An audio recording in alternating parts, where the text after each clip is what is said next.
श्री जी coaching classes. आज हम आपको प्रिज्म से प्रकाश का अपवर्तन, refraction of light through prism समझाएंगे। प्रिज्म किसी पारदर्शी माध्यम के उस भाग को कहते हैं जो कि किसी कोण पर झुके हुए दो समतल पृष्ठों के बीच में स्थित होता है। इन पृष्ठों को अपवर्तक पृष्ठ तथा उनके बीच के कोण को अपवर्तक कोण कहते हैं।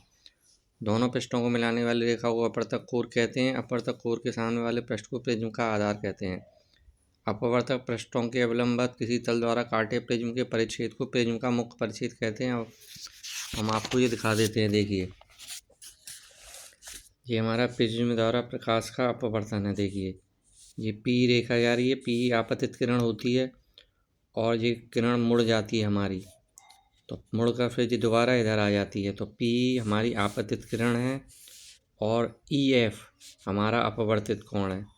एफ एस निर्गत कोण है। कोण ए प्रिज्म कोण है।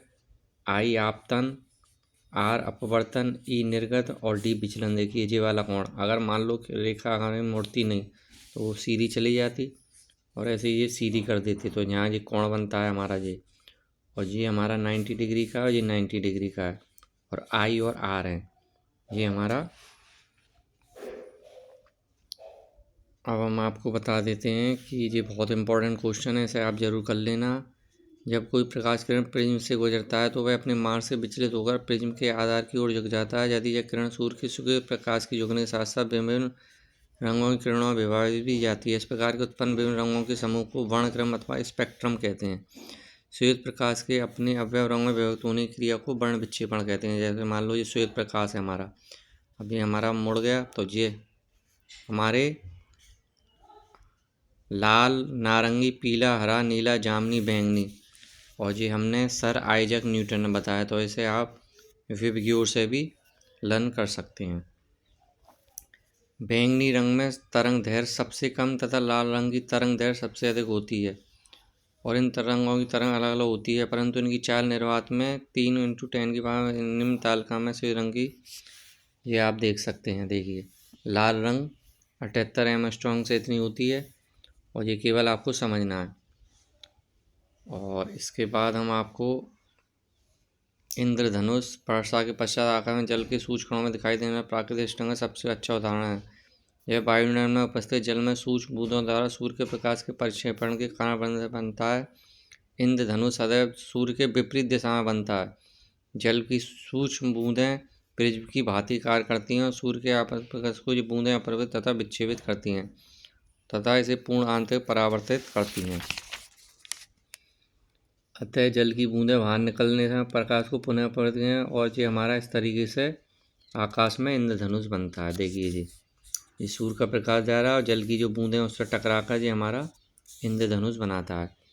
अब एटमॉस्फेरिक रिफ्रैक्शन के कुछ क्वेश्चन जरूर आएंगे, जैसे हमारा तारों का टिमटिमाना। तारों के प्रकाश के परमाणु में बने तारे ही टिमटिमाने तारों से आने वाला प्रकाश पृथ्वी के परमाणु में प्रवेश करता है तो घनत्व के कारण प्रकाश का अपवर्तन होता है। और इसके बाद हम आपको बताते हैं ग्रह क्यों नहीं, क्योंकि ग्रह जो होते हैं हमारे अत्यधिक दूर होते हैं और अत्यधिक छोटे प्रतीत होते हैं, और तारे अपने बासे से अधिक ऊंचाई पर प्रतीत होते हैं। देखिए, ये तारा है हमारा और ये तारे की हमें आवासी है, ये सब हमारे अपवर्तन की वजह से होते हैं। ऐसे ही अग्रिम सूर्योदय तथा विलंबित सूर्योदय का सूर्योदय लगभग 2 मिनट पहले देखा जा सकता है। इसी प्रकार क्षेत्र से नीचे सूर्य के बाद सूर्य को लगभग 2 मिनट देखिए, ये सूर्य की आवासीय स्थिति है और ये हमारा क्षितिज है।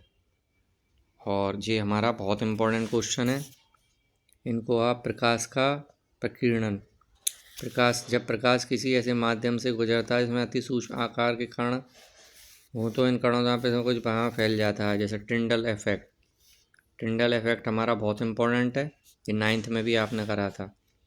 और लास्ट है हमारा स्वच्छ आकाश का रंग नीला क्यों होता है और खतरे का सिग्नल लाल होता है। तो ये सारे आपको क्वेश्चन करने हैं। ये हमारा प्रकाश का प्रकीर्णन मतलब हमारे टिंडल इफेक्ट, स्वच्छ आकाश का रंग का नीला होना और खतरे का सिग्नल, ये तीनों जो हैं हमारे प्रकाश के प्रकीर्णन के द्वारा हैं।